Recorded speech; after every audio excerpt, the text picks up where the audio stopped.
ಬಿಜಾಪುರ ಜಿಲ್ಲೆದಾಗ ಒಂದು ರೂಢಿ ಅದ, ಬುತ್ತಿ ರೊಟ್ಟಿ ಬೀರೋದು ಅಂತಾರಲ್ರಿ ಅದಕ್ಕೆ. ಬುತ್ತಿ ಏನಂತಾರೆ, ಬೇರೆ ರೊಟ್ಟಿನೇ ಅಂತ. ಎಲ್ಲ ಕಡೆಯಿಂದ ಎಲ್ಲರ ಮನೆಗಳಿಗೆ ಹೋಗ್ತದ. ಪಾಪ ಅವ್ರ ಹೆಣ್ಮಕ್ಳು ನೋಡ್ರಿ ಅಂತ ಕಳ್ಳ ಇಟ್ಟೆಲ್ಲ ತಂದಿದ್ದು ನಾವು ಹಬ್ಬಕ್ಕಿನೇ ತಿನ್ನೋದಲ್ಲ, ನನ್ನ ಜೊತೆಯೊಳಗಿಂದ ಎಲ್ಲ ಊರಾಗಿನವ್ರ ಮನೆಯವ್ರು ಎಲ್ಲರೂ ತಿನ್ನಲಿ ತಿಳ್ಕೊಂಡೊಂದು ಅದನ್ನೆಲ್ಲ ಬೇಗ ತಂದಿರ್ತಕ್ಕಂಥ ಎಲ್ಲ ಮನೆ ಕೊಡ್ತಾರೆ. ಅವು ಗಂಡು ಮಕ್ಳು ಹೀಗೆ ನೋಡ್ಕೊಂಡು ಕೂತಿರ್ತಾರೆ. ನೀವೆಲ್ಲ ತಿನ್ನೋದು ಮಾಡೋದು ಹಣ್ಣುಗಳು ಅದು ಇದು ಎಲ್ಲ ನಿಮ್ಮದೇ ಚಾನ್ಸ್. ಗಂಡು ಮಕ್ಳದ್ದು ಏನದ ಪಾಪ, ಅವು ನೀವೆಲ್ಲ ತಿನ್ನೋದು ನೋಡಿ ನಮಗೆ ಎಂತ ಸಿಗ್ತದೆ ಯಪ್ಪ ಎಂತ ಚಾನ್ಸ್ ಆತರ ಏನ್ರಿ. ಪಾಂಡವರು ಎಲ್ಲವನ್ನು ಕೂಡ ಸೋತು ಬಿಟ್ರು. ಇದೆಲ್ಲ ನಿಮ್ಗೆ ಗೊತ್ತದ ಏನ್ರಿ. ಅವಾಗಂದ ಇಸ್ಪೇಟ್ ಅಂತಿದ್ರು ಏನ್ರಿ, ಇವಾಗ ಇಸ್ಪೇಟ್ ಅಂತಾರ. ಅವಾಗ ಪಗಡಿ ಆಟ ಹತ್ಕೊಂಡಂತಾರ. ನಮ್ಮಲ್ಲಿನೂ ಕೂಡ ಹಳ್ಳಿಯಾಗ ಆಡ್ತಿದ್ರು. ಅವಾಗ ಗುಡಿಗಳ ಮುಂದದೆಲ್ಲ ಹಿಂಗೆ ಪಗಡಿ ಹಾಕ್ಯಾಕಂದ ಆಡ್ತಿದ್ರು. ಈಗೆಲ್ಲ ಹೋಗ್ಯದ. ಈಗ ಯಾರಿಗೆ ಪುರುಸತ್ತೆ ಇಲ್ಲಿಗೆ ಏನೂ ಆಡಕ್ಕೆ. ಯಾವಾಗ ಪಗಡಿ ಆಟ ಆಡಕತ್ತಿದ್ರು, ಹಿಂಗೆ ಪಗಡಿ ಆಟ ಆಡ್ತಾ ಆಡ್ತಾ ಪಾಂಡವರು ಎಲ್ಲವನ್ನು ಕೂಡ ಸೋತು ಬಿಟ್ರು. ಯಾಕ್ರಿ ಇದೆಲ್ಲ ಗೊತ್ತದ ನಿಮಗೆ. ಸೋತು ಬಿಟ್ರು, ಏನು ಉಳಿಲಿಲ್ಲ ಪಾಂಡವರ ಬಲೆಯಿಂದ. ಏನು ಉಳಿಲಿಲ್ಲ, ಎಲ್ಲವನ್ನು ಕೂಡ ಕಳ್ಕೊಂಡು ಬಿಟ್ರು ಪಾಂಡವರು. ಆಸ್ತಿ ಹೋಯ್ತು, ಸಂಪತ್ತು ಹೋಯ್ತು, ಐಶ್ವರ್ಯ ಹೋಯ್ತು ಏನ್ರಿ, ಅರಮನೆ ಹೋಯ್ತು, ಎಲ್ಲ ರಾಜ್ಯ ಎಲ್ಲವನ್ನು ಕೂಡ ಕಳ್ಕೊಂಡು ಬಿಟ್ರು ಪಾಂಡವರು. ಯಾವಾಗಿಂದ ದುರ್ಯೋಧನ ಇಟ್ಟೆಲ್ಲವನ್ನು ಕೂಡ ಗೆದ್ದು ನಗಲಿಕ್ಕತ್ತ. ಯಾರು ದುರ್ಯೋಧನ ಬಹಳ ಖುಷಿ ಆಗಿಬಿಡ್ತು, ಆನಂದವಾಗಿ ನಗಲಿಕ್ಕತ್ತ. ಯಾವಾಗಿಂದ ನಕ್ಕು ಅಂತಂದ ಧರ್ಮರಾಜ, ನಿನ್ನ ಹತ್ರ ಏನು ಉಳಿಲಿಲ್ಲ, ಎಲ್ಲವನ್ನು ಕೂಡ ಸೋತು ಬಿಟ್ಟಿದಿ, ಎಲ್ಲವನ್ನು ಕೂಡ ಕಳ್ಕೊಂಡು ಬಿಟ್ಟಲ್ಲ. ಆದ್ರೂ ಇನ್ನೂ ಒಂದೈತೆ, ಅದನ್ನ ಹಚ್ಚಿ ಅಂದ ಆಟದೊಳಗೆ ಇಟ್ಟು ಆಡದಿ ಅತ್ತಂದ್ರ, ಈ ಆಟ ಗೆದ್ದಿ ಅತ್ತಂದ್ರ ನೀ ಹಿಂದೆ ಏನೇನು ಸೋತಿದಿಲ್ಲ ಎಲ್ಲ ಮರಳಿ ಕೊಡ್ತೀನಿ ಅಂದ್ರೆ ವಾಪಸ್ ಕೊಡ್ತೀನಿ, ಹಿಂತಿರುಗಿ ಒಂದು ಕೊಡ್ತೀನಿ ಅಂದ. ಯಾವಾಗ ಅಂದ ನಮ್ಮಲ್ಲಿ ಏನದ ಅಂಥದ್ದು ಏನು ಇಲ್ಲೇ ಎಲ್ಲ ತಗೊಂಡು ಎಲ್ಲರೂ ಕೂಡ ಚಿಂತೆ ಮಾಡಕತ್ರು. ಅವಾಗಿಂದ ದುರ್ಯೋಧನ ನಕ್ಕೋತ ಒಂದು ಮಾತು ಹೇಳ್ತಾನೆ, ನಿನ್ನ ಹತ್ರ ಅಂಥದ್ದು ಏನು ಉಳಿದಿಲ್ಲ, ಹಂಗಾದ್ರೆ ಏನು ಉಳಿದ ಹತ್ತುಕೊಂಡ್ ಕೇಳಿದ್ರ ನಿನ್ನ ಹೆಂಡತಿ ಆಗಿರ್ತಕ್ಕಂಥ ದ್ರೌಪದಿಯನ್ನ ಈ ಆಟದೊಳಗಿಂದ ಇಟ್ಟು ಆಡಿ ಗೆದ್ದು ಎತ್ತುಕೊಂಡ್ರ ಹಿಂದೆ ನೀ ಏನು ಸೋತಿದಿ ಎಲ್ಲವನ್ನು ಕೂಡ ಮರಳಿ ಕೊಡ್ತೀನಿ ಅಂದ. ಯಾವಾಗ ಇವರು 5 ಮಂದಿ ವಿಚಾರ ಮಾಡಕತ್ರು, ಹೆಂಗೆ ಮಾಡೋದು, ದ್ರೌಪದಿ ಇಡುದ ಬೇಡ. ಒಬ್ಬ ಅಂದ, ಒಂದು ವೇಳೆ ನಾವು ಇಟ್ಟೀವಿ, ಈ ಆಟ ಗೆದ್ದಿವಿ ಎತ್ತುಕೊಂಡು ಹಿಂದೆ ಸೋತಿದ್ದೆಲ್ಲ ಮರಳಿ ಕೊಡ್ತೀನಿ ಅಂತಂತಾನಲ್ಲ, ಇಡುನೋ ತೊಬ್ಬ ಅಂತಾನ, ಹೆಣ್ತಿನ ಹೆಂಗೆ ಇಡೋದು ತೊಬ್ಬ ಅಂತಾನ. ಹಿಂಗೆ ಚರ್ಚೆ ಮಾಡಿ ಹೆಣ್ತಿಗೆಂದ ಆಡದಾಗ ಇಡೋದು ಮಾಡೋದು ನೋಡು. ನಮ್ಮ ಜನನೇ ಚಲೋ, ನಮ್ಮ ಮಂದಿನೇ ಚಲೋ. ನಮ್ಮ ಮಂದಿ ಅಂದ ಹೊಲ ಮಾರಿ ಇಸ್ಪೆಟ್ಟಾಡ್ಯಾರ, ಮನಿ ಮಾರಿ ಇಸ್ಪೆಟ್ಟಾಡ್ಯಾರ. ನಮ್ಮ ಮಂದಿ ಅಂದ ಬಂಗಾರ ಮಾರಿ ಇಸ್ಪೆಟ್ಟಾಡ್ಯಾರ. ಬೇಡ ಹೆಣ್ತಿ ಕೊಳ್ಳಂತ ತಾಳಿನೂ ಮಾರಿ ಅಂದ ಇಸ್ಪೆಟ್ಟಾಡ್ಯಾರ. ಖರೆ ಹೆಣ್ತಿನ ಯಾರು ಇಸ್ಪೆಟ್ದಾಗ ಇಟ್ಟು ಅಂದ ಆಡಿಲ್ಲ. ಯಾರು ಆಡ್ಯಾರ? ನನ್ನ ಹೊಣದಣ ಇದು ಹೌದಲ್ರಿ. ಅಭಿಮಾನ ಇರ್ತದಿಲ್ಲ, ಅಭಿಮಾನ ಇರ್ತದೆ. ಯಾವಾಗಿಂದ ಅಭಿಮಾನ ಇರ್ತದೆ, ಆದ್ರೆ ಪಾಂಡವರಿಗಿಂದ ಅಭಿಮಾನ ಉಳಿಲಿಲ್ಲ. ಕೊನೆದಾಗಿಂದ 5 ಜನ ಕೂಡಿ ಪಾಂಡವರು ದ್ರೌಪದಿಯನ್ನು ಆ ಪಗಡಿ ಆಡದೊಳಗಿಂದ ಇಟ್ಟು ಆಡ್ಲಕತ್ರು. ಆಡ್ತಾ ಇರುವಾಗ ಅದನ್ನೂ ಸೋತು ಬಿಟ್ರು ನೋಡ್ರಿ. ದ್ರೌಪದಿಯನ್ನು ಸೋತು ಬಿಟ್ರು, ರಾಜ್ಯ ಹೋಯ್ತು, ಸಂಪತ್ತು ಹೋಯ್ತು, ದ್ರೌಪದಿಯನ್ನು ಸೋತು ಬಿಟ್ರು. ಉಳಿತೇನು ಇವ್ರು ಬಲ್ಲಿ 5 ಜನ ಕಣ್ಣೀರು ಹಾಕ್ಲಿಕ್ಕತ್ತಾರ. ಅಪಮಾನ ಅಲ್ರಿ, ಹೆಣ್ತಿನಿಂದ ಸೋತು ಕೂತ್ರ ತಗೊಂಡಾಗ ಈಗ ಹೆಣ್ತಿ ಮ್ಯಾಗಂದ ಅಧಿಕಾರಿ ಅನ್ನೋದು ಇವ್ರದು. ಒಂದು ಸಾರಿ ಅಂದ ಆಡದೊಳಗಿಂದ ಗೆದ್ದಾನ ಯಾರು ದುರ್ಯೋಧನ ತಗೊಂಡಾಗ ಆ ದ್ರೌಪದಿ ದುರ್ಯೋಧನಂತೆ ಆಗಬೇಕು. ಯಾವಾಗ ದುರ್ಯೋಧನ ನಗಲಿಕ್ಕತ್ತ ಈ ಪಾಂಡವರಿಗೆ ಇನ್ನೂ ಕೂಡ ಅಪಮಾನ ಆಗಬೇಕಾಗಿತ್ತು ಅಂತಂದ್ರ ಯಾವಾಗ ದ್ರೌಪದಿಯನ್ನು ದುಶ್ಯಾಸನಿಗೆ ಹೇಳ್ತಾನೆ, ದುಶ್ಯಾಸನ ಹೋಗಿ ದ್ರೌಪದಿಯನ್ನ ಸಭೆ ಒಳಗೆ ಎಳ್ಕೊಂಡು ತಗೊಂಬ ಅಂದ. ಯಾವಾಗ ತುಂಬಿದ ಸಭೆ ಒಳಗೆ ಎಳ್ಕೊಂಡು ತಂದ್ರು. ಇಟ್ಟಾದ ಬಳಕ ದುರ್ಯೋಧನ ಸಮಾಧಾನ ಐತೇನು? ದ್ರೌಪದಿ ಯಾರು? ಅಣ್ಣನ ಹೆಂಡತಿ ಎತ್ತುಕೊಂಡಂದ್ರ ತಾಯಿ ಸಮಾನತನವಂತ ಬುದ್ಧಿನೂ ಕೂಡ ಇಲ್ಲ ದುರ್ಯೋಧನಿಗೆ. ಯಾವಾಗ ದುಶ್ಯಾಸನಿಗಂತಾನೆ ಈ ಪಾಂಡವರ ಮರ್ಯಾದೆ ಇನ್ನೂ ಕೂಡ ಹೋಗಬೇಕಾಗಿತ್ತು ಅಂದ್ರ ಅವಳ ಸೀರೆ ಅಂತಕ್ಕಂಥ ಕಳೆದು ಅವಳನ್ನು ತುಂಬಿದ ಸಭೆ ಒಳಗೆ ದಿಗಂಬರ ಮಾಡುವ ತಂದ. ಮೊದಲೇ ಪಾಪಿ ಮನುಷ್ಯ ದುಶ್ಯಾಸನ ಏನ್ರಿ. ಯಾವಾಗ ಅಣ್ಣನ ಬಾಯಿ ಒಳಗೆ ಹಿಂಗೆ ಬರುವುದೇ ತಡ ಅವಾಗಿಂದ ದ್ರೌಪದಿ ಸೀರೆ ಸೆರಗನ್ ತಗೊಂಡು ಹಿಡ್ಕೊಂಡು ದರ ಎಳಿಲಿಕ್ಕತ್ತ. ಯಾವಾಗಿಂದ ದ್ರೌಪದಿ ತನ್ನ ಸೀರೆ ನಿಲಿಗೆ ಅಂತಕ್ಕಂಥ ಗಟ್ಟಿಯಾಗಿ ಅಂದ ಕೈಲಿ ಹಿಡ್ಕೊಂಡು ನಿಂತ. ಅಲ್ಲೇ ಧರ್ಮ ಎಲ್ಲ 5 ಜನ ಅಲ್ಲೇ ಕುಂತಾರೆ. ಯಾವಾಗ ದ್ರೌಪದಿ ಕಣ್ಣೀರಾಗ್ತಾಳೆ, ಧರ್ಮರಾಜ ನನ್ನ ಮಾನ ಹೋಲಕತ್ತದೆ, ನನ್ನ ಮರ್ಯಾದೆ ಹೋಲಕತ್ತದೆ, ನನ್ನ ಮಾನ ಉಳಿಸತ್ತುಕೊಂಡು ಧರ್ಮರಾಜನಿಗೆ ಬೀಳ್ತಾ. ಧರ್ಮರಾಜ ಒಂದ್ ಸರಿ ಮುಖ ನೋಡ್ದ, ತಲೆ ತಿಳಕ್ ಮಾಡ್ಕೊಂಡು ಕುಂತ. ಅಲ್ಲೇ ಮಗ್ಲಿಂದ ಭೀಮ ಕುಂತಿದ್ದ, ಬಲಾಢ್ಯನಾಗಿರ್ತಕ್ಕಂಥ ಭೀಮ, ನೀನಾದ್ರೂ ನನ್ನ ಮಾನ ಉಳಿಸು, ನನ್ನ ಮರ್ಯಾದೆ ಉಳಿಸು ಅಂತಕೊಂಡಂದ್ರ ಆ ಭೀಮನಿಂದ ಕೂಡ ಮಾನ ಮರ್ಯಾದೆ ಉಳಿಸ್ಲಿಕ್ಕೆ ಆಗಲಿಲ್ಲ. 3 ಲೋಕದ ಗಂಡನಾಗಿರ್ತಕ್ಕಂಥ ಅರ್ಜುನ, ನೀನರೇ ನನಗೆ ನನ್ನ ಮಾನ ಉಳಿಸು, ನನ್ನ ಮರ್ಯಾದೆ ಉಳಿಸು ಅಂತಕೊಂಡೊಂದು ಅರ್ಜುನ ಕೇಳ್ತಾಳೆ, ನಕುಲ ಸಹದೇವರು ಕೇಳ್ತಾರೆ. ಯಾರು ದ್ರೌಪದಿಯ ಮಾನ ಉಳಿಸ್ಲಿಕ್ಕೆ ಆಗಲಿಲ್ಲ. ಇಡೀ ಸೀರೆ ಎಲ್ಲ ಕಳೆದು ಹೋಗ್ಬಿಡ್ತು. ಇನ್ನು ಉಳಿದಿತ್ತು ಅಂದ್ರೆ ಒಂದೇ ಒಂದು ನಿಲಿಗೆ ಮಾತ್ರ ಅಂದ ಉಳಿದದ. ಅದು ಒಂದು ನಿಲಿಗೆ ಅಂದಾಗ ಜಗ್ಗು ಬಿಟ್ಟಿದ್ದಂತಂದ್ರ ಯಾವ ದಿಗಂಬರಿಂದ ಅಂದ ಸಾವಿರ ಜನರಿದ್ರಿಗೆ ಅಂದ ದಿಗಂಬರಿಯಾಗಿ ನಿಂದಿರ್ತಿದ್ಲು. ಯಾವಾಗ ಕೊನೆಗೆ ತೀರ್ಮಾನ ತಗೊಂಡ್ಲು, 5 ಜನ ಗಂಡಂದ್ರಿದ್ರು, ಯಾರು ನನ್ನ ಮಾನ ಉಳಿಸಲಿಲ್ಲ, ಯಾರು ನನ್ನ ಮರ್ಯಾದೆ ಉಳಿಸಲಿಲ್ಲ, ಇನ್ನು ಯಾರು ಉಳಿಸವ್ರು? ಆ ದೇವ್ರನ್ನ ಬಿಟ್ಟು ನನಗ್ಯಾರು ಗತಿ ಯಾರು ತಗೊಂಡು ಏನು ಸೀರೆ ನಿಲಿಗೆ ಕೈ ಹಿಡಿದಿಲ್ಲಲ್ಲ, ಆ ಹಿಡಿದಿರ್ತಕ್ಕಂಥ ಕೈ ಅಂತಕ್ಕಂಥ ಬಿಟ್ಟು ಕೃಷ್ಣ ತಗೊಂಡು ಕೂಗಿಬಿಟ್ಟು. ಯಾವಾಗಿಂದ ಕೃಷ್ಣ ತಗೊಂಡು ಕೂಗಿದಾಗ ಸಾವಿರ ಸೀರೆ ಅಕ್ಷಯಾಂಬರವಾಗಿ ಅಂದ ಏನ್ರಿ ದ್ರೌಪದಿಗೆಂದ ಬಂದು. ದುಶ್ಯಾಸನ ಎಳದ ಕೊನೆಗೆ ಅವಳನ್ನು ದಿಗಂಬರಿ ಮಾಡೋಕ್ಕಾಗಲಿಲ್ಲ, ಅವಳು ಮರ್ಯಾದೆ ಕಳೀಲಿಕ್ಕಾಗಲಿಲ್ಲ. ಯಾವಾಗಿಂದ ಸೀರೆ ಅಂತಕ್ಕಂಥ ಸೆಳೆದು ಸುಸ್ತಾಗಿ ಅಂದ ನೆಲಕ್ಕೆ ಬಿದ್ದ. ಅವಾಗಿಂದ ದ್ರೌಪದಿ ತಲೆ ಮೇಗಂದ ಸೀರೆ ಸೆರಗನ್ನು ತೆಗೆದು ಹಾಕೊಂಡು ಆ ಕಡೆ ನೋಡಿದ್ರ ಕೃಷ್ಣ ಒಂದು ಕಡೆ ನಿಂತಿದ್ದ. ಓಡಿ ಹೋಗಿ ಅಂದ ಕೃಷ್ಣನ ಕೊಳ್ಳಿ ಬಿದ್ದು ಕಣ್ಣೀರು ಹಾಕ್ಲಿಕ್ಕತ್ತು. ಕೃಷ್ಣ ಅಂತೂ ನೀನು ನನ್ನ ಮಾನ ಉಳಿಸ್ತು. 5 ಜನ ಗಂಡಂದ್ರಿದ್ರು, ಯಾರು ನನ್ನ ಮಾನ ಉಳಿಸ್ಲಿಲ್ಲ. ಇವತ್ತು ನೀನು ನನ್ನ ಮಾನ ಉಳಿಸ್ಲಿ, ನೀ ನನ್ನ ಮರ್ಯಾದೆ ಉಳಿಸ್ತಿ ಎತ್ತುಕೊಂಡಂದಾಗ ಕೃಷ್ಣ ನಗಲಿಕ್ಕತ್ತ. ಅವಾಗಿಂದ ದ್ರೌಪದಿ ಕೇಳ್ತಾಳ, ಅಣ್ಣ ನಾನು ನೋಡೋದ್ರಿಂದ ಕಣ್ಣೀರು ಹಾಕುವಂತ ಹೇಳಕತ್ತೀನಿ, ನೀನೆಂದ ನಾನು ಹೇಳುವುದನ್ನು ಕೇಳಿ ನಗಲಿಕತ್ತಿ ಎಲ್ಲ ಹತ್ತುಕೊಂಡಂದಾಗ ಕೃಷ್ಣ ಅಂತಾನೆ, ದ್ರೌಪದಿ ನಿನ್ನ ಮಾತುಗಳು ಕೇಳಿ ನನಗೆ ನಗು ಬರಕತ್ಯ. ಯಾಕೆ ನಗು ಬರಕತ್ಯದ ಹತ್ಕೊಂಡು ಕೇಳಿದ್ರ, ಸಾವಿರ ಸೀರೆಗಳನ್ನು ಕೊಟ್ಟವ ನಾನು ಒತ್ತನ್ನಕತ್ತಿಯಲ್ಲ, ನಿನಗೆ ಸಾವಿರ ಸೀರೆಗಳನ್ನು ಕೊಟ್ಟವ ನಾನಲ್ಲ. ನಿನ್ನ ಮರ್ಯಾದೆ ಉಳಿಸಿರ್ತಕ್ಕ ನಾನು ಒತ್ತು ಹೇಳಕತ್ತಿದೆಯಲ್ಲ, ನಿನ್ನ ಮರ್ಯಾದೆ ಉಳಿಸಿರ್ತಕ್ಕಂಥ ನಾನಲ್ಲ. ಅವಾಗಿಂದ ದ್ರೌಪದಿ ಕೇಳ್ತಾಳೆ, ಹಂಗಾದ್ರೆ ನನ್ನ ಮಾನ ಉಳಿಸಿದವ್ರು ಯಾರು? ನನಗೆ ಸಾವಿರ ಸೀರೆಗಳನ್ನು ಕೊಟ್ಟವ್ರು ಯಾರು? ಅವಾಗಿಂದ ಕೃಷ್ಣ ಅಂತಾನೆ, ಯಾರೂ ನಿನಗೆ ಸೀರೆಗಳನ್ನು ಕೊಟ್ಟಿಲ್ಲ ಏನ್ರಿ, ಯಾರೂ ನಿನ್ನ ಮಾನ ಉಳಿಸಿಲ್ಲ. ಹಾಗಾದ್ರೆ ಹೆಂಗೆ ಉಳಿತು ನಿನ್ನ ಮಾನ ಹತ್ತುಕೊಂಡು ಕೇಳಿದ್ರೆ, ನೀ ಮಾಡಿರ್ತಕ್ಕಂಥ ಪುಣ್ಯನೇ ಇವತ್ತು ನಿನ್ನ ಮಾನ ಉಳಿಸದ ಹತ್ತುಕೊಂಡು ಹೇಳ್ತಾರೆ. ನೀ ಮಾಡಿರ್ತಕ್ಕಂಥ ಪುಣ್ಯನೇ ಇವತ್ತು ನಿನ್ನ ಮಾನ ಉಳಿದು. ನೋಡ್ರಿ, ನೀ ಮಾಡಿರ್ತಕ್ಕಂಥ ಪುಣ್ಯನೇ ಇವತ್ತು ಮಾನ ಉಳಿದ. ದ್ರೌಪದಿ ಅಂತಾಳ, ಕೃಷ್ಣ ಅಂತ ಪುಣ್ಯ ನಾ ಏನು ಮಾಡೀನಿ ಅಂದ್ಲು. ನೋಡ್ರಕ್ಕೆ ಮಾಡಿದ ಪುಣ್ಯನೇಕೆ ನೆನಪಿಲ್ಲ. ನಮ್ಮದು ಹಂಗಲ್ಲ. ಮಲ್ಲಣ್ಣ 100 ರೂಪಾಯಿ ಕೊಟ್ಟ, ನಾ ತೊಗೊಂಡು 100 ಸರಿ ಹೇಳ್ಬೇಕು ಮಾಯ್ಕಿನಾಗ. ತಪ್ಪಿ ಮಾಯ್ಕಿನವನ ಹೆಸರು ಬರಲಿಲ್ಲ ಅಂದ್ರೆ ಮಗಂದ ಅವ್ನು ಇದನ್ನೇ ಬೇರೆ ಅದ. ತಂದು ಬೇಕಾದವ್ರದ್ದು ಹೇಳ್ತಾನ ತಗೊಂಡು ಹೊಡಿಪೆಟ್ಟು ನಡೀತಾವ, ಹೌದಲ್ರಿ? ಇದು ಅಲ್ಲ. ದ್ರೌಪದಿಗೆ ತಾನು ಮಾಡಿರ್ತಕ್ಕಂಥ ಏನ್ರಿ ಪುಣ್ಯನೇ ಆಕೆಗೆ ನೆನಪಿಲ್ಲ. ಕೃಷ್ಣ ಅಂತ ಪುಣ್ಯ ನಾ ಏನು ಮಾಡೀನಿ ಎತ್ಕೊಂಡು ಕೇಳಿದಾಗ ಕೃಷ್ಣ ನೆನಪು ಕೊಡ್ತಾನೆ. ನೋಡಿ ದ್ರೌಪದಿ ಏನು ಪುಣ್ಯ ಮಾಡಿ ಹೇಳ್ತಾನೋದಕ್ಕೆ. ದ್ರೌಪದಿಗೆ 16 ವರ್ಷ, ಇನ್ನ ಮದುವೆ ಆಗಿಲ್ಲ. ಒಂದು ದಿವಸ ಒಂದು 8-10 ಜನ ಗೆಳತಿಯರನ್ನ ಕರ್ಕೊಂಡು ಬ್ಯಾಸಿಗೆ ದಿನ ಏನ್ರಿ ಬಿಸಿಲಿನ ತಾಪ ಭಾಳ, ಊರು ಮುಂದೆ ನದಿ. ಈಗ ರಾಜಕುಮಾರಿ ದ್ರೌಪದಿ ರಾಜಕುಮಾರಿ ತನಗೆ ಒಂದು 8-10 ಜನ ಗೆಳತಿಯರಿದ್ರು. ಎಲ್ಲ ಗೆಳತಿಯರಿಗೆ ಏನಂತಾಳ, ಬಿಸಿಲು ಭಾಳ ಅದ ಏನ್ರಿ, ಊರು ಮುಂದೆ ನದಿ ಅದ, ಹೋಗಿ ನದಿ ಸ್ನಾನ ಮಾಡಿ ಬರೋಣ ಬರ್ರಿ ಎತ್ತಿಕೊಂಡು. ನದಿ ಸ್ನಾನ ಮಾಡ್ಕೊಂಡು ಬರೋಣ ಬರ್ರಿ. ಎಲ್ಲ ಗೆಳತಿಯರೆಲ್ಲ ತೆರೆದ, ಅಯ್ಯೋ ನಡ್ರಿ ನೀರು ತಣ್ಣಗಿರ್ತಾವ ಹೋಗೋಣ ಹತ್ತಿಕೊಂಡು ಎಲ್ಲ 8 ಜನ ಗೆಳತಿಯರು ಕುಡ್ಕೊಂಡು ನದಿ ದಂಡಿ ಮೇಲೆ ಬಂದರು. ಇನ್ನೇನು ನೀರಾಗ ನದಿಯಾಗಿ ಇಳಿಬೇಕತ್ತ ಅನ್ನೋದ್ರೊಳಗೆ ಆ ನದಿ ಮಧ್ಯದೊಳಗೆ ಒಬ್ಬ ಋಷಿಗಳು ಸ್ನಾನ ಮಾಡಕತ್ತಿದ್ರು. ಅವ್ರು ಯಾರು ಹೊತ್ತಿಕೊಳ್ಳೋದು ಕೇಳಿದ್ರೆ ಅವರೇ ದುರ್ವಾಸ ಮುನಿಗಳು ಹತ್ತಿಕೊಳ್ಳೋದು. ಸ್ನಾನ ಮಾಡಕತ್ತಾರ. ಆ ದೃಷ್ಟಿ ಎಲ್ಲಿಗೆ ಹೋಗ್ಯದ ಹತ್ಕೊಂಡು ಕೇಳಿದ್ರೆ ದ್ರೌಪದಿದು ಆ ದುರ್ವಾಸ ಮುನಿಗಳ ಕಡೆ ಹೋಯ್ತು. ಎಲ್ಲ ಗೆಳತಿಯರಿಗೆ ಅಂದ್ಲ, ನೋಡು ಅಲ್ಲಿ ಒಬ್ರು ಮಹಾತ್ಮರು ಸ್ನಾನ ಮಾಡಕತ್ತಾರ, ಅಂತ ಮಹಾತ್ಮರು ಸ್ನಾನ ಮಾಡಾಗ ನಮ್ಮಂತ ಹೆಣ್ಮಕ್ಳು ಮಾಡಬಾರ್ದು, ಅವ್ರ ಮೇಲೆ ಬಂದ ಬಳಿಕ ಅವ್ರ ದರ್ಶನ ಮಾಡ್ಕೊಂಡು ನಾವು ಸ್ನಾನ ಮಾಡೋಣ ಹತ್ತಿಕೊಂಡು ನಿಂತರು ದಂಡಿ ಮೇಲೆ. 15 ನಿಮಿಷ ಆಯ್ತು, ಅರ್ಧ ತಾಸು ಆಯ್ತು, 1 ತಾಸು ಆಯ್ತು.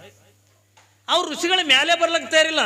ಅವಾಗಿಂದ ದ್ರೌಪದಿ ಅಂತಾಳೆ, ಅಜ್ಜ ನೀವು ಮ್ಯಾಲ ಬರ್ರಿ, ನೀವು ಮ್ಯಾಲ ಬಂದ ಬಳಕ ನಿಮಗೆ ನಮಸ್ಕಾರ ಮಾಡಿ ನಾವು ಸ್ನಾನ ಮಾಡ್ತೀವಿ, ನಮಗೂ ಬಿಸಿಲು ಬಡಿಲಿಕ್ಕತ್ತದ, ನೀವು ಬೇಗ ಮ್ಯಾಲ ಬರ್ರಿ ಎತ್ತಿಕೊಂಡಂದಾಗ ದುರ್ವಾಸ ಮುನಿಗಳಂದ್ರು, ದ್ರೌಪದಿ ಈ ಸದ್ಯ ನಾ ಮ್ಯಾಲ ಬರುವಂಥ ಸ್ಥಿತಿಯಾಗಿಲ್ಲ ಹತ್ತಿಕೊಂಡವ್ರು, ನಾ ಮ್ಯಾಲ ಬರುವಂಥ ಸ್ಥಿತಿಯಾಗಿಲ್ಲ.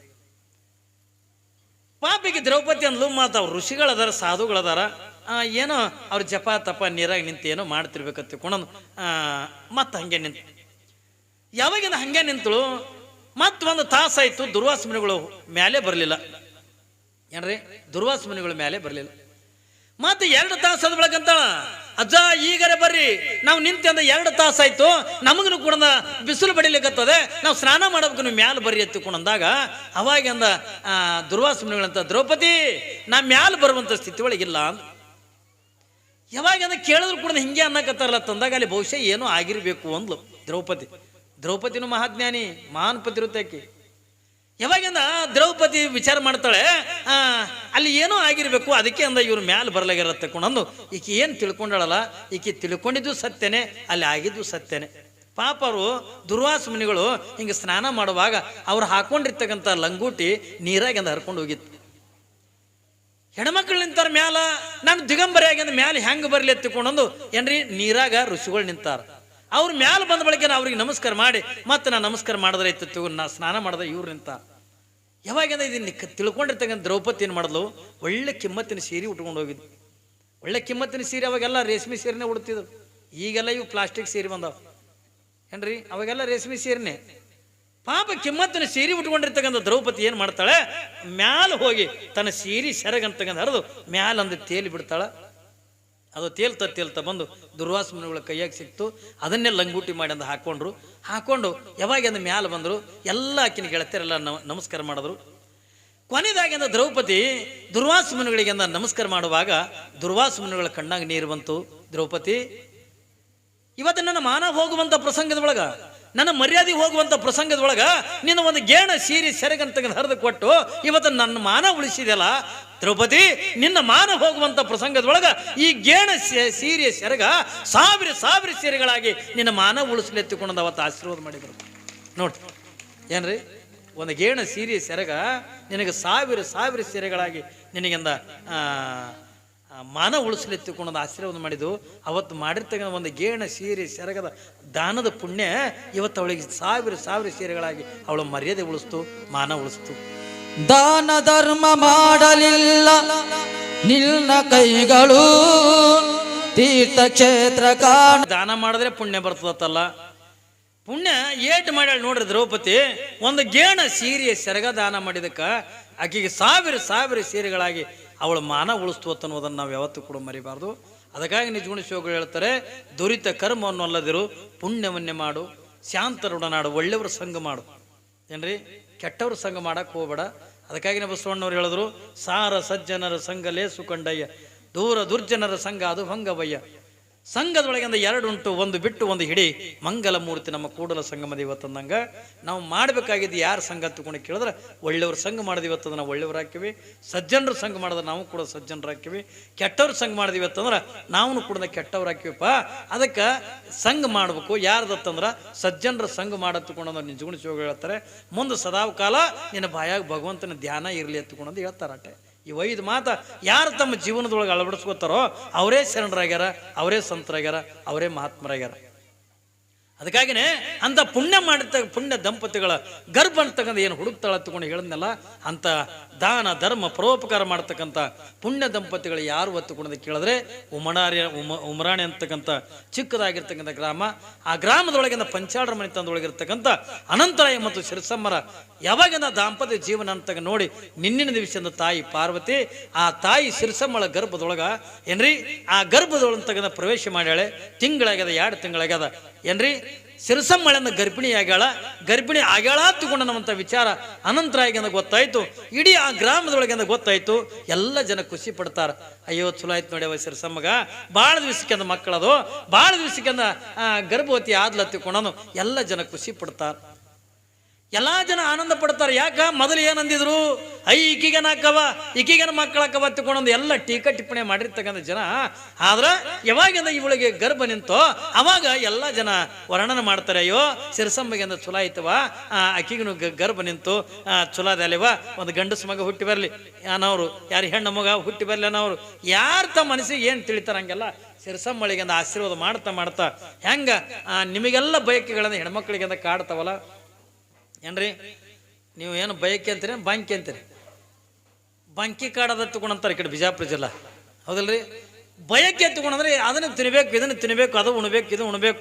ಅವ್ರು ಐಡಿಯಾ ಇಟ್ಟು ಕಲ್ತಾರಂದ್ರಿ ನೀವು. ಅಯ್ಯ ಅದು ತಿನ್ಲಿಲ್ಲ ಅಂದ್ರೆ ಆ ಕೂಸುಗಳು ಕಿವಿ ಹೊಡಿತಾವತ್ತ. ಎಷ್ಟು ಐಡಿಯಾ, ನೀವು ತಿನ್ಲಿಲ್ಲ ಅಂದ್ರೆ ಅದ್ರ ಕಿವಿ ಯಾಕೆ ಹೊಡಿತದ, ಹೌದಲ್ರಿ ಅಂತಾರ. ಅವ್ರು ತಿನ್ನಕ ಐಡಿಯಾ ಅದು. ಒಟ್ಟು ಅದನ್ನು ತಿನ್ಬೇಕು, ಇದನ್ನು ತಿನ್ಬೇಕು ಏನ್ರಿ. ಬರ್ತಿರ್ತಾವ ನೋಡ್ಬೇಕು, ಎಟ್ಟು ಮಾಡ್ಕೊಂಬರ್ತಾರೆ ತವ್ರ ಮನೆ ಕಡೆಯವರು.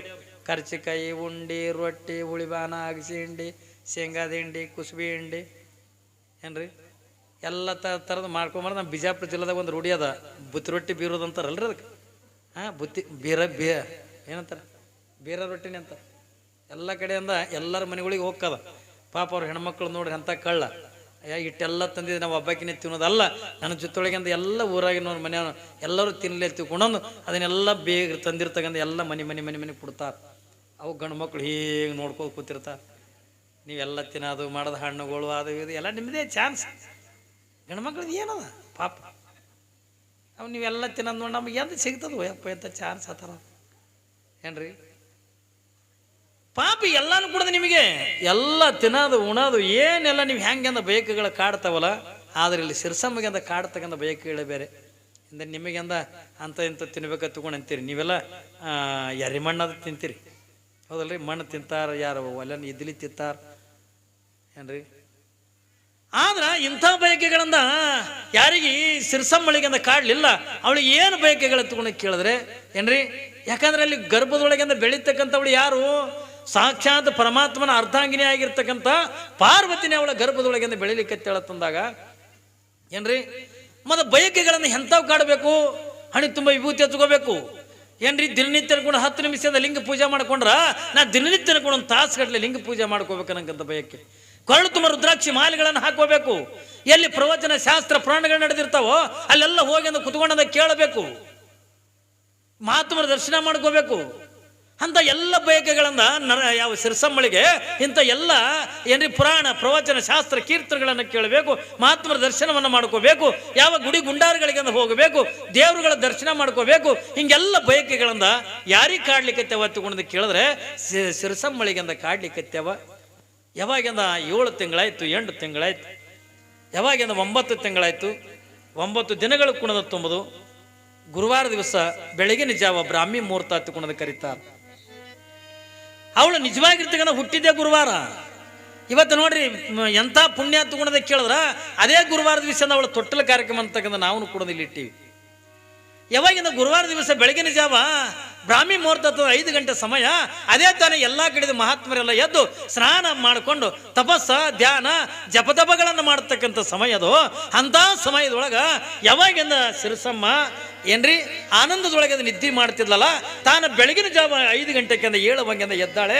ಯಾವಾಗಿಂದ ಎದ್ದು ನೋಡ್ತಾಳೆ, ಒಂದು ಹೆಣ್ಣು ಮಗುವಿಗೆಂದ ಸಿರಸಮ್ಮ ಜನ್ಮ ಕೊಟ್ಟಿರ್ತಾಳೆ. ಶಿವಸಾಂಬ ಜೈ ನಮ ಪಾರ್ವತೇ ಶಿವಹರ ಹರ. ಗುಡ್ಡಾಪುರದ ಆನಮ್ಮ ದೇವಿ ಮಾತಾ ಕಿ. ಬಾ ಚಂದ ನೋಡಿತ ನೋಡಿ ಹೊಟ್ಟೆ ನೋಡೋಣ ಜೋರಾಗೆ ದನಿ ಕೊಟ್ಟಿಲ್ಲ ಯವ್ವ. ಮಹಾಶಿವ ಶರಣ ರೆಬ್ಬಮ್ಮ ತಾಯಿ ಮಾತಾ ಕಿ. ಮರಲ ಏನ್ರಿ ಇರ್ಲಿ. ಯಾವಾಗಿಂದ ಗುರುವಾರ ದಿವಸ ಬೆಳಗಿನ ಜಾವ 5 ಗಂಟೆ ಸಮಯಕ್ಕೆ ತಾಯಿ ಸಿರಸಮ್ಮಳ ಗರ್ಭದೊಳಗ ಒಂದು ಮುತ್ತಿನಂಥ ಹೆಣ್ಣು ಮಗುವನ್ನು ತಗೊಂಡ ಜನ್ಮ ತಾಳ್ತದೆ. ಯಾವಾಗಿಂದ ಎಲ್ಲ ಜನ ಅಯ್ಯೋ ಭಾಳ ದಿವಸಕ್ಕಿಂದ ಕೂಸಾಗ್ಯದ, ಭಾಳ ದಿವಸಕ್ಕಿಂದ ಮಗು ಹುಟ್ಟ್ಯದ ತಿಳ್ಕೊಳೋದು ಎಲ್ಲರೂ ಕೂಡ ಖುಷಿ ಪಡ್ತಾರೆ. ನಾನು ನೋಡ್ಬೇಕು ನೀ ನೋಡ್ಬೇಕು ತಿಳ್ಕೊಳೋದು ಎಲ್ಲ ಜನ ಅವತ್ತಿನ ದಿನಮಾನದೊಳಗೆ ಆ ಮಗು ಹುಟ್ಟಿ ಏನ್ರಿ ಆ 11ನೇ ದಿವಸಕ್ಕೆ ಸಿರಸಮ್ಮ ಮತ್ತು ಅನಂತರಾಯರ ಮನೆತನದೊಳಗೆ ಆ ಮಗುವಿಗೆ ನಾಮಕರಣ ಅಂತಕ್ಕಂಥದ್ದು ಮಾಡ್ತಾರೆ. ಅಂದಿನ ದಿನಮಾನದೊಳಗೆ 12ನೇ ಶತಮಾನದೊಳಗೆ ಆ ಕೂಸಿನಿಂದ ತೊಟ್ಟಲ ಕಾರ್ಯಕ್ರಮ ಅಂತಕ್ಕಂಥದನ್ನು ಯಾವ ರೀತಿಯಾಗಿ ಮಾಡೋದ್ರು ತಿಳ್ಕೊಂಡು ನಾನು ಬಾಯಿದಿಂದ ಹೇಳೋದಕ್ಕಿಂತಲೂ ಕೂಡ ಇವತ್ತು ನೋಡ್ರಿ ನಮ್ಮ ಮೊಸಳೆ ಗ್ರಾಮದ ಭಕ್ತರು ಎಲ್ಲ ತಾಯಂದ್ರು ಕುಡ್ಕೊಂಡು ಎಷ್ಟು ಚಂದ ಶೃಂಗಾರ ಮಾಡ್ಯಾರ. ಬಹುಶಃ ದಾನಮ್ಮಂದು ಅವತ್ತಿನ ದಿನಮಾನದಾಗ ಹಿಂಗೆ ಪುಗ್ಗಗಿಗನ್ನು ಕಟ್ಟಿದ್ದಿಲ್ಲ ನಾನು. ಅವಾಗೆಲ್ಲ ಎಲ್ಲಿದ್ದೆ ಪುಗ್ಗ ಇದ್ದಿದ್ದಲ್ಲ, ನಮ್ಮ ತೊಟ್ಟಲಿಕ್ಕೆ ಕಟ್ಟ್ಯಾವ ಇಲ್ಲ ಯಾರಿಗೂ ಗೊತ್ತು ಏನ್ರಿ. ನೋಡ್ರಿ ಎಷ್ಟು ಅಲಂಕಾರ ಮಾಡ್ಯಾರ, ಎಷ್ಟು ಚೆನ್ನಾಗಿ ಮಾಡ್ಯಾರ. ಅವತ್ತಿನ ದಿನಮಾನದೊಳಗೆ ದಾನಮ್ಮಳಿಗೆ ಏನ್ರಿ ಒಬ್ಳು ಸಿರಸಮ್ಮ ತಾಯಿ ಆಗಿದ್ರ. ಆದ್ರೆ ಇವತ್ತಿನ ದಿವಸ ಮಸಳಿ ಗ್ರಾಮದೊಳಗೆ ದಾನಮ್ಮ ತಾಯಿಗೆ ಏನ್ರಿ 2 ತಾಯಂದ್ರಾಗಿ ತೊಟ್ಟಲ ಕೆಳಗೆ ಕುಂದ್ರಾಕೆಂದ ಹೆಸರುಗಳನ್ನ ಕೊಟ್ಟಿದ್ದಾರೆ. ಆ ವೈಭವದ ತೊಟ್ಟಲ ಕಾರ್ಯಕ್ರಮ ಹೆಂಗೆ ನಡೀತು ಅನ್ನೋದಕ್ಕಿಂತ ಹೆಂಗೆ ಮಾಡ್ತಾರ ಅನ್ನೋದನ್ನ ಇಲ್ಲಿ ನಮ್ಮ ಮಸಳಿ ಗ್ರಾಮದ ಭಕ್ತರು ನಾವು ನೀವೆಲ್ಲರೂ ಕೂಡ ನೋಡೋಣ ತಿಳ್ಕೊಂಡಂದು ಹೇಳಿ ಇಲ್ಲಿ